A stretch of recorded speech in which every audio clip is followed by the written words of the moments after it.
आजकल हर जगह एक ही बात सुनने को मिलती है, ब्रो ग्राइंड कर, sleep is for the weak, 18-18 घंटे काम कर, सक्सेस इज गारंटीड। लेकिन क्या ये हसल कल्चर वाकई में इतना पावरफुल है, या फिर हम एक इल्यूजन के पीछे भाग रहे हैं? एक ऐसा इल्यूजन जिसमें ना सिर्फ हम अपना पीस, अपनी हेल्थ, बल्कि हम अपनी खुशी भी लूज कर रहे हैं।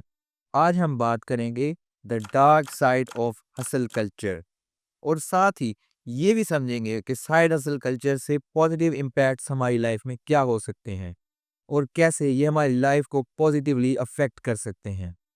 Chapter number 1, the obsession with hustle. Social media पे आए रोज हर दूसरा बंदा ये कहता हुआ सुनाई देता है, भाई मैं 4 बजे उठता हूँ, मैं 3 बिजनेसेस रन करता हूँ और मैंने एक लैम्बोर्गिनी भी ले ली है। और ये सब देख के हम सोचने लगते हैं कि हम अपनी लाइफ में क्या कर रहे हैं, हम क्यों अपनी लाइफ में इतना पीछे हैं। ये कंपैरिजन ही हसल कल्चर का फाउंडेशन है। आप अपनी रील स्क्रॉल करते हुए किसी की फाइनेंशियल फ्रीडम की रील देख लेते हो और सोचने लगते हो कि यार हम क्या कर रहे हैं, हम क्यों अपनी लाइफ में इतना पीछे हैं। लेकिन सच ये है कि most of them are selling you their dreams. उनका गोल आपको प्रोडक्टिव बनाना नहीं, बल्कि आपसे प्रॉफिट बनाना है। उनके लिए प्रॉफिटेबल होना सबसे ज़्यादा ज़रूरी है। मेरे कहने का मतलब ये है कि उनका मेन गोल ये है कि आपकी इनसिक्योरिटीज़ को एक्सप्लॉइट किया जाए और उनसे पैसा बनाया जाए। Chapter number 2, fake gurus and online scammers. अब आपको हर बंदा ये कहता हुआ सुनाई देता है कि मैं 18 साल का था और मेरे पास बिल्कुल पैसे नहीं थे, लेकिन फिर मैंने कुछ ऐसा किया कि मैं अब महीने के 5 से 6 लाख रुपए कमा रहा हूँ, ड्रॉप शिपिंग से या किसी भी और फलानी साइड हसल से। लेकिन अक्सर के पास उसका कोई प्रूफ नहीं होता, ना कोई स्किल, बल्कि वो सिर्फ और सिर्फ मार्केटिंग कर रहे होते हैं। और हम सब एक होप के पीछे उनके कोर्सेज खरीद लेते हैं। 20,000 30,000 रुपए हम सिर्फ इसीलिए खर्च करते हैं कि हमें लगता है कि कहीं वो सीक्रेट फॉर्मूला कहीं हमसे मिस ना हो जाए। लेकिन सोचने वाली बात तो ये है कि अगर वो फॉर्मूला वाकई इतना पावरफुल होता, तो क्या वो उसे 10-15,000 में बेच रहा होता?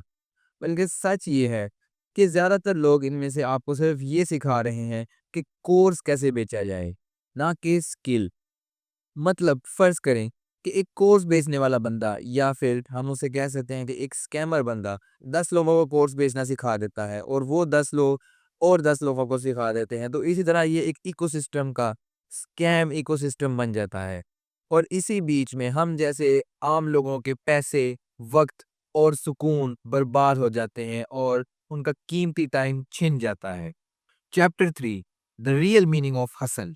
देखो, हसल करना गलत नहीं है, लेकिन ब्लाइंड हसल, ब्लाइंड डायरेक्शन के ये डिस्ट्रक्टिव है। बल्कि रियल हसल का मतलब है एफर्ट, क्लैरिटी और कंसिस्टेंसी। जब ये तीनों मिल जाते हैं तो बनती है रियल हसल। मैं इसे आपको एक एग्जांपल से बेहतर तरीके से एक्सप्लेन करता हूँ। फर्ज करें कि एक बंदा दिन में सिर्फ 2 घंटे काम करता है, लेकिन वो 2 घंटे बहुत ही फोकस्ड और बिना किसी डिस्ट्रैक्शंस के होते हैं।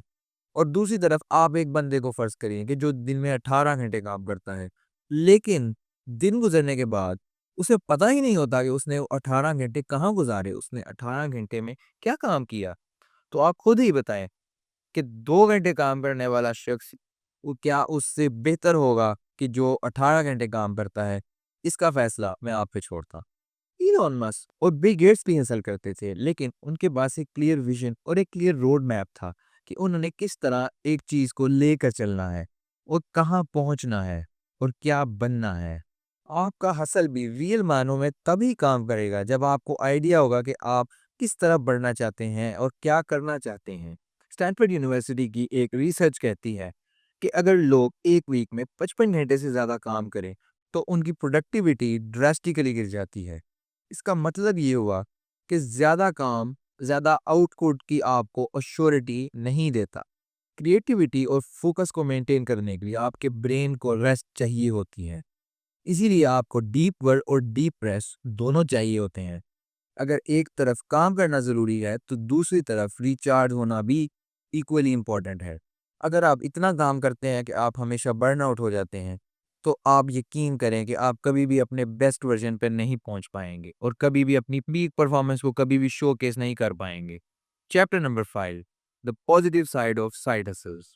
अब इसका मतलब ये नहीं है कि साइड हसल करना बिल्कुल ही बेकार है, बल्कि अगर इसको सही तरीके से स्मार्टली किया जाए तो ये रियल में आपकी लाइफ चेंज कर सकता है।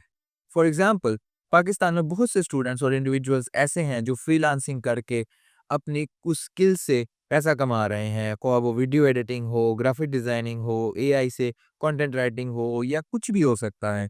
वो उससे अपनी फाइनेंशियल इंडिपेंडेंस की जर्नी की तरफ बढ़ रहे हैं, जो कि एक बहुत ही पॉजिटिव साइन है हमारी ओवरऑल ग्रोथ और इकोनॉमी के लिए भी। लेकिन एक्चुअल डिफरेंस ये है कि वो ये सारा मसल वैल्यू क्रिएट करने के लिए कर रहे हैं, ना कि अपनी हाइप बनाने के लिए और अपने आप को कोई बहुत बड़ा बंदा शो ऑफ करने के लिए नहीं कर रहे हैं वो सिर्फ वैल्यू क्रिएट करने के लिए ये सारा काम कर रहे हैं। उन्होंने शॉर्ट टर्म गेम की तरफ नहीं सोचा, बल्कि उन्होंने लॉन्ग टर्म सोचा कि उन्होंने एक स्किल बिल्ड की और उस पे लॉन्ग टर्म कंसिस्टेंटली स्टेडीली काम करते रहे और अब उन्हें फल मिल रहा है। Chapter number 6, conclusion. ओवरऑल असल कल्चर ने हमें एक चीज़ तो ज़रूर सिखाई है कि लाइफ में कुछ करने के लिए अपने कंफर्ट जोन से बाहर निकलना पड़ता है, और ये बात बिल्कुल सच है। लेकिन ये बात भी सच है कि सक्सेस सिर्फ उन्हीं लोगों को मिलती है जो सस्टेनेबली ग्रो करते हैं, slow and steadily compounding growth करते हैं। सो नेक्स्ट टाइम जब आपको कोई बोले sleep is for the rest, तो आप उनसे कहना rest is for the strong, जो कल फिर से फाइट करने आएगा।